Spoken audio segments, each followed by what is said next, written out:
Hello SSC JE aspirants, welcome to our YouTube channel electrical finger tips. मैं आपका दोस्त और होस्ट अनीस, आप सभी का अपने यूट्यूब चैनल पर एक बार फिर से तहे दिल से स्वागत करता हूं। दोस्तों, जैसे आपको पता है कि एग्जाम्स अब एसएससी जेई का बहुत क्लोज आ गया है। ओनली 8 डेज आर लेफ्ट, बस 8 दिन बचे हुए हैं आप लोगों के लिए। लेकिन अब कैसे तैयारी करना है, कैसे तैयारी को उस मोड़ पे ले जाना है जहाँ से आपको एग्जाम फेस करना है। अब वो टाइम आ गया है जब आपको एक लास्ट स्ट्राइक देना है, जब एक लास्ट फोकस कंसंट्रेट करवाना है कि आपको कैसे पेपर में बैठना है, कैसे पेपर के साथ डील करना है। वो सारी आज स्मार्ट अप्रोच मैं आपको बताऊंगा कि पेपर को टैकल कैसे किया जाता है और कैसे करना चाहिए, कौन से सेक्शन को पहले बनाना चाहिए। बहुत सारे बच्चे कंफ्यूज होते हैं कि टेक्निकल सेक्शन पहले कवर करना चाहिए या नॉन टेक में भी रीजनिंग या जीके जीएस। तो आज उस फैक्ट्स पे, उस मुद्दे पे हम बात करेंगे कि मैंने कैसे किया, मैंने किस तरह से डील किया और कैसे उसका सही अप्रोच है। जैसा कि आप भी ये भी चीज़ चेक कर सकते हैं कि बहुत सारे जो जोन है, ईस्टर्न रीजन का जो है स्टेटस आ चुका है कि एग्जाम का शिफ्ट कितने बजे से है। या एक बच्चे स्टूडेंट का मैंने देखा, उसका 3:45 पे रिपोर्टिंग टाइम है। तो आपको ये अपने अकॉर्डिंग ये चीज़ देखना है कि मतलब किस टाइम पे किस शिफ्ट में मेरा पेपर है, उसके अकॉर्डिंग आपको एक स्मार्ट अप्रोच भी ऐड करना है खुद के अंदर। देखिए, तो आज हम जो फैक्ट्स पे बात करेंगे वो ये है कि एसएससी जेईई 2023 जिसमें बस 124 सीट्स हैं कंबाइंडली इलेक्ट्रिकल और मैकेनिकल के लिए। आपको पता है इस बार कंपटीशन बहुत ही टफ है, लेकिन अगर आपने साल भर मेहनत की है, 2 साल भर मेहनत की और अच्छे से मेहनत किया, तो बस एक जो चीज़ जरूरत है वो है last strike with a smart approach. आपको एक अच्छे अप्रोच के साथ पेपर में बैठना है, एक पॉजिटिव एनर्जी के साथ बैठना है और क्या क्या करना है वो आज मैं बताऊंगा। देखिए दोस्तों, जब लास्ट के 7 से 8 दिन बचे थे तो मैं क्या करता था, वो मैं अपनी स्ट्रेटजी बता रहा हूँ कि मैं क्या करता था। मैंने जितने भी टेस्ट थे, जितने भी मैंने आपको पहले बोला था कि पहले मॉक टेस्ट लगाइए, तो आपको कंटिन्यूअस मॉक टेस्ट लगाना था। और आप अगर लगा रहे होंगे तो बहुत अच्छी बात है और एनालिसिस भी साथ में करते होंगे। लेकिन अब क्या करना है, आपने जितने भी मॉक टेस्ट लगाए हैं उन सबको एटलीस्ट 2 बार पूरा एनालिसिस कर जाना है। सिर्फ एनालिसिस करना है, टेस्ट नहीं लगाना, उसका रीअटेम्प्ट नहीं करना है। बस आपको उसका आंसर खोलकर एनालिसिस करते हुए चले जाना और खासकर कमांड उन चीज़ों पर करना है जिसमें आपको मिस करेक्ट हुआ है, इनकरेक्ट हुआ है, उस पर आपको बढ़िया से कवर करना है। जो सारे टॉपिक, जो सारे क्वेश्चंस आपके लिए नए थे, बिल्कुल कुछ ऐसे क्वेश्चंस जो आपने पहली दफ़ा देखा हो, चाहे देखा हो लेकिन बनता नहीं हो, उसको पहले आप फिर से एक बार बना ले, 2 बार बना ले, ताकि अगर एग्जाम में वो क्वेश्चंस आए तो डेफिनेटली अगर आप यहाँ पे प्रैक्टिस नहीं करेंगे तो वहाँ पे नहीं बनेगा।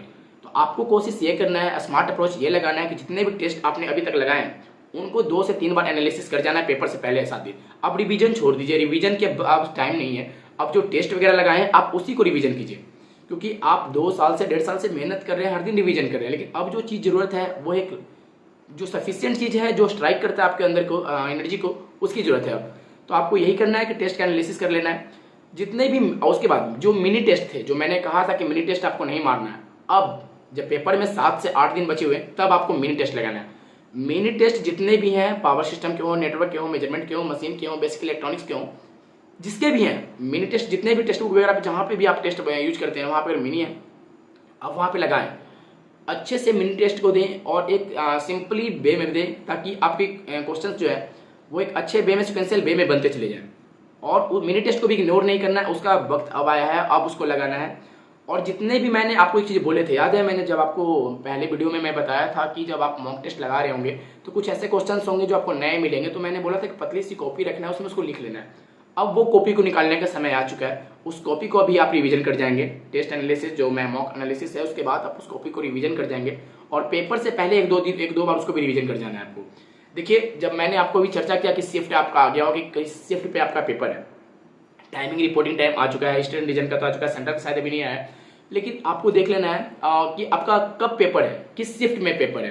तो एक स्मार्ट अप्रोच ये भी है जो मैं यूज करता था कि अगर मेरा इवनिंग शिफ्ट में पेपर था तो मैं इवनिंग टाइम में टेस्ट लगाता था। ये आपको प्रैक्टिस करना है, 2-3 दिन आपको प्रैक्टिस कर लेना है टेस्ट में बैठने का। या अगर आप एनालिसिस भी कर रहे हैं तो एटलीस्ट कोशिश करें कि अगर आपका 3:45 में रिपोर्टिंग टाइम पेपर में है, दैट मीन्स कि आपको 4:30 से पेपर स्टार्ट हो जाएगा, तो आप कोशिश करें कि 4:30 बजे शाम में जो होता है उस समय बैठे टेस्ट एनालिसिस करने के लिए और 2 घंटे करें। आपका इससे ये चीज़ होगा, या टेस्ट लगाना भी हो, मिनी मॉक वगैरह भी जो भी मारना हो तो उसी टाइम पे मारें। इससे ये चीज़ आपका बेनिफिट होगा कि आपको हेजिटेशन नहीं होगा, एक प्रैक्टिस हो जाएगा। प्रैक्टिस ये होगा कि आपको उस टाइमिंग पे, जैसे सुबह का टाइम पे तो फ्रेश होते हैं हम लोग, अच्छे से फ्रेश रहते हैं, माइंड रहता है, पेपर देके चले आते हैं। लेकिन शाम टाइम में लगता है कि शाम हो चुका है, ऐसा फीलिंग आने लगता है। तो वो चीज़ से बचना है, उसके लिए सबसे बढ़िया उपाय यही है कि पेपर से पहले अभी जितना दिन टाइम बचा हुआ है आपकी जो शिफ्ट है उस शिफ्ट के अकॉर्डिंग आप अपने घर पे, होम पर, लाइब्रेरी पे, जहाँ पे भी हैं वहाँ पे अच्छे से 2 घंटे 2.5 घंटे का मॉक लगाइए, टेस्ट लगाइए, उससे अच्छे से एनालिसिस कीजिए। एक बहुत ही स्मार्ट अप्रोच है, इस चीज़ को याद रखना है। उसके बाद मैं आपको चर्चा ये करूंगा कि हाँ, आपको पेपर में जब पेपर सामने टैकल करने के लिए बैठना है एग्जाम हॉल में, तो सबसे पहले क्या करना है, सबसे पहले आपको माइंड रिलैक्स करके ये सोचना है कि पेपर में जो मुझे बैठना है वो 2 घंटे अपने आप पे फोकस रखना है।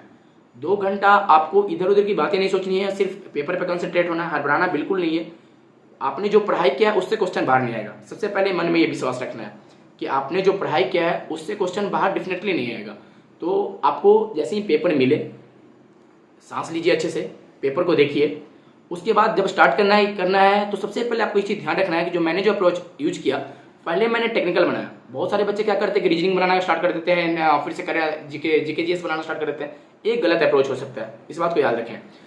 क्योंकि अगर आपने जीके रीजनिंग में टाइम स्टार्ट कर दिया और रीजनिंग आपसे नहीं बनने लगे तो फिर आप फ्रस्ट्रेट हो जाएंगे। फ्रस्ट्रेट होने के कारण आपका जो टेक्निकल भी आ रहा होगा वो आपसे फिर बनना बंद हो जाएगा, आप उससे फ्रस्ट्रेट हो जाएंगे, डिविएट हो जाएंगे।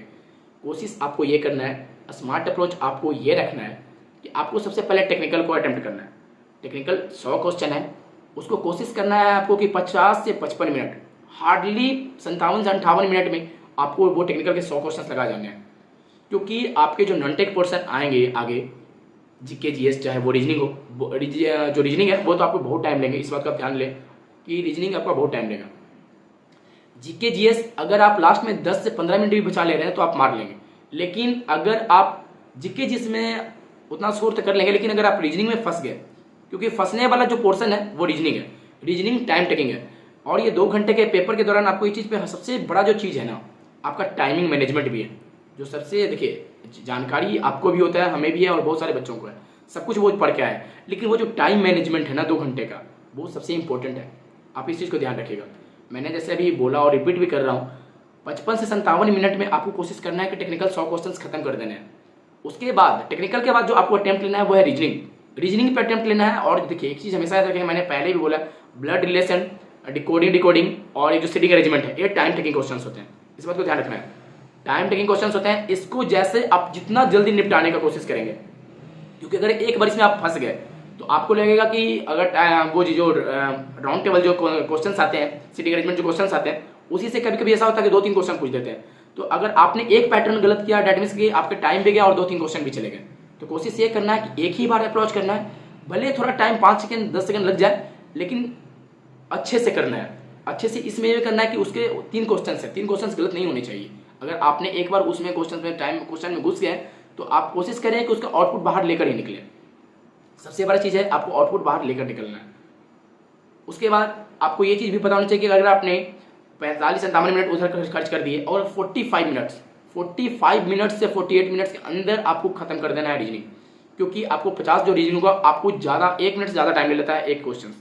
जब मैं बना रहा था, जब मैं पेपर में बैठा हुआ था, मेरे भी टाइम लग गया था। ऐसा नहीं कि मैं कोई ब्रिलियंट स्टूडेंट रहा या कुछ भी, ऐसा कुछ नहीं है, मेरे भी टाइम लगे थे। लेकिन मैंने जो सबसे मेन चीज़ पे वर्क किया वो था टाइमिंग मैनेजमेंट। तो आपको यही करना है कि 45 से 48 मिनट के अंदर आपको रीजनिंग भी खत्म कर देना है, कोशिश यही रखना है। और 15 से 16 मिनट आपको बचा लेना है जीके जीएस के लिए। क्योंकि अगर जीके जीएस आप सिर्फ एक बार पलटते हुए भी चले जाएंगे ना, 15 मिनट में एक समझिए कि एक्सट्रीम लेवल पे पॉइंट बोला, आप 12 मिनट में भी कर जाएंगे रीजनिंग या जीके जीएस, कोई बड़ा बात नहीं है। लेकिन आपको 15 मिनट मैं इसलिए दे रहा हूँ क्योंकि रखना है, आपको मन में वो बना के रखना है कि मुझे पेपर पहले खत्म करना है, 2 घंटा से पहले खत्म करना है, लेकिन हाँ छोड़ के नहीं चले आना है। कोशिश ये करना है कि आपको टाइम कम लेना है। और जीके जीएस ऐसा चीज़ है कि अगर आपको आता है नहीं आता डजेंट मैटर, आप तो सिर्फ देखते चले जाएंगे, आता है तो ठीक है बना, नहीं आता कोई बात नहीं। रीजनिंग में क्या होता है, आपको दिमाग खपत करना पड़ता है कि हाँ इसको ऐसे बनाना है, ऐसा करना है। इलेक्ट्रिकल में आपको सोचना पड़ता है, लेकिन जीके जीएस में क्या सोचना है, हाँ आपने देखा, हाँ मुझे ये आता है तो ठीक मारेंगे, नहीं आता स्किप कर देंगे। सबसे बड़ी चीज़ एक बात और याद रखेंगे, निगेटिव पे अपना कमांड रखेंगे, निगेटिव नहीं करना है, निगेटिव करने की कोशिश नहीं करना है। क्योंकि अगर निगेटिव आप 4-5 नंबर भी कर जाते हैं ना, 15-20 क्वेश्चन भी अगर आप निगेटिव, उससे ज़्यादा ही हो जाता है, लेकिन अगर 15-20 नंबर क्वेश्चन कर जाते हैं ना, तो आप 5 से 6 नंबर पीछे चल जाएंगे। प्लस 5 से 6 नंबर तो इधर निगेटिव में गए, प्लस उसमें से 2-3 जो 4-5 मार्क्स जो आने थे वो भी चले गए। डेट मीन्स कि आप 10-15 नंबर पीछे चले गए। कोशिश यही करना है, निगेटिव नहीं करना है, आपको निगेटिव पे कमांड रखना है। अच्छे पहले सही क्वेश्चन के आंसर लगाने हैं, तुक्काबाजी नहीं करना है। तुक्काबाजी तभी करना है जब हाँ 50-50 पे हो और चांस बहुत ज़्यादा लग रहा हो कि हाँ इसको लेकर मैं श्योर हूँ, तभी। ऐसे नहीं करना है, निगेटिव पे कमांड करना है, टाइमिंग मैनेजमेंट करना है, इन सब चीज़ों का ध्यान रखना है। मैंने एक पूरी लिस्ट बना के लाई है कि मैं क्या क्या आपको वर्क करना है, क्या नहीं करना है। सबसे मेन इंपॉर्टेंट चीज़ जो मैंने आपको बताया कि रीजनिंग पे ज़्यादा टाइम खपत नहीं करना है, क्योंकि रीजनिंग टाइम टेकन होता है, लेकिन आपको ऐसा टाइम बैलेंस करना है, ऐसा मैनेज करना है। क्वेश्चंस एक बार में कोशिश करें, क्वेश्चन एक बार में आप पढ़ें और अच्छे से समझ जाए। देखिए क्वेश्चन समझना इंपॉर्टेंट है, आप क्वेश्चन एक बार में पढ़ें और अच्छे से समझे उस चीज़ को, क्योंकि आप जितना जल्दी अच्छा से क्वेश्चन समझेंगे उतना अच्छा से आप बना पाएंगे क्वेश्चन को। क्वेश्चन समझने की कोशिश अच्छा से करें। उसके बाद जो मैंने अभी बोला आपको कि मिनी मॉक को पूरा लगाएं, मिनी मॉक का क्वेश्चन देख लें और उसे बनाने की कोशिश करें। ये ना कि हाँ ऐसा बन जाएगा, चलो ऐसा है ठीक है ये तो बन ही जाएगा मेरे से, ऐसा नहीं, मिनी मॉक आप पूरा बनाएंगे, ठीक है। उसके बाद टेस्ट का जो एनालिसिस मैंने बोला वो तो आपको करना ही है 2 घंटे, और जो पतली कॉपी मैंने बोली है आपको वो डेफिनेटली आपको रट के जाना है, अच्छे से पढ़ के जाना है। ऐसा नहीं है कि वही क्वेश्चंस आएंगे, लेकिन अगर आ गए तो फिर आपको मतलब अफसोस होगा, पछतावा होगा। इस बात को ध्यान रखना है, स्मार्ट अप्रोच के साथ पढ़ना है। फिर टेक्निकल में सबसे बड़ी एक बात होती है कि मशीन वगैरह के जो न्यूमेरिकल्स है आपको वो बना के जाना है। डेफिनेटली मशीन के न्यूमेरिकल्स रहते हैं, सबसे ज़्यादा क्वेश्चन पावर सिस्टम और मशीन से ही रहते हैं, इस बात को आपको ध्यान रखना है। एसएससी जेई अगर कमांड कहीं से करता है तो वो करता है पावर सिस्टम और मशीन से, इस बात को ध्यान रखना है। आपको इन दोनों पे तो इतना अच्छा फोकस कमांड रख के जाना है कि न्यूमेरिकल देखते ही बन जाना चाहिए, और पावर सिस्टम के क्वेश्चन है उसके भी बनने चाहिए, फॉर्मूले सारे याद होने चाहिए, आपको जितने भी फॉर्मूलेज वगैरह हैं सब याद होने चाहिए। तो लास्ट स्ट्राइक में मैं यही कहूँगा कि अपने जितना भी 6 महीना 1 साल में मेहनत किया है उसको बस 2 घंटे में आंका जाएगा, इस बात को ध्यान रखिएगा। तो 2 घंटा अपने आप के लिए बेस्ट बनाना है, बहुत बेहतरीन ढंग से उस पेपर में बैठना है। और जो मैंने अप्रोच बताया, पहले टेक्निकल, फिर रीजनिंग, फिर जीके जीएस, इस तरह से वे करना है। और मैंने जो बताया कि शिफ्ट वाइज, अगर आपका 11 बजे शिफ्ट है, 10 बजे शिफ्ट है, तो उसी अकॉर्डिंग आपको अभी 2-3 दिन सेट लगा लेना है, ताकि आपको आदत हो जाए उस चीज़ का। लास्ट में लगाना है, जब आपका पेपर से 1-2 दिन पहले तब लगाना है, ताकि आपको आदत हो जाए उस चीज़ की, ठीक है। इस चीज़ को माइंड में रखना है, निगेटिव नहीं करना है। और हाँ, कोशिश करना है कि आपको जो कैलकुलेशन मिस्टेक्स वगैरह होते हैं न्यूमेरिकल्स वगैरह में, उस पर थोड़ा ध्यान देना है। उस बात को आपको ध्यान रखना है कि आपको कैलकुलेशंस वगैरह पे थोड़ा सा कमांड रखना है, ताकि कहीं गलती ना हो। न्यूमेरिकल्स वगैरह में थोड़ा सा अच्छे से फॉर्मूले लगाने हैं, थोड़ा सा अच्छे से देख के करना है, प्रिकॉशंस रखने हैं अपने आप में कि हाँ मेरे कोई भी चीज़ गलत ना हो। रीजनिंग वगैरह जो मैंने बताया 45 to 48 मिनट्स में खत्म कर देना है। यही सब एक स्मार्ट अप्रोच होता है जो अच्छे मार्क्स स्कोर करते हैं। कोशिश यही करना है कि 140 प्लस इस बार आपका स्कोर आना चाहिए, कोशिश यही रहना चाहिए 140 प्लस से ऊपर, क्योंकि 124 सीट्स हैं, आप जान रहे हैं 124 सीट्स हैं, ओनली 124 सीट्स, इसमें मैकेनिकल भी कंबाइंड है, आपको पता होना चाहिए। तो कोशिश यही करना है कि आपको 140 से ऊपर प्रीलिम्स में स्कोर करना है और ज़्यादा ही करना है। तो बेस्ट अप्रोच के साथ आपको पेपर देना है। चलिए फिर से मैं कुछ इंपॉर्टेंट चीज़ अगर मुझे लगेंगी तो मैं उसको मैं आपके पास डिलीवर कर दूंगा। तब तक के लिए फिर अब मैंने जो आपको बातें बताई और जो मैंने आपको बताया है उस पर आपको कमांड पे वर्क करना है। चलिए फिर मिलते हैं नेक्स्ट वीडियो में, तब तक के लिए थैंक यू, जय हिंद।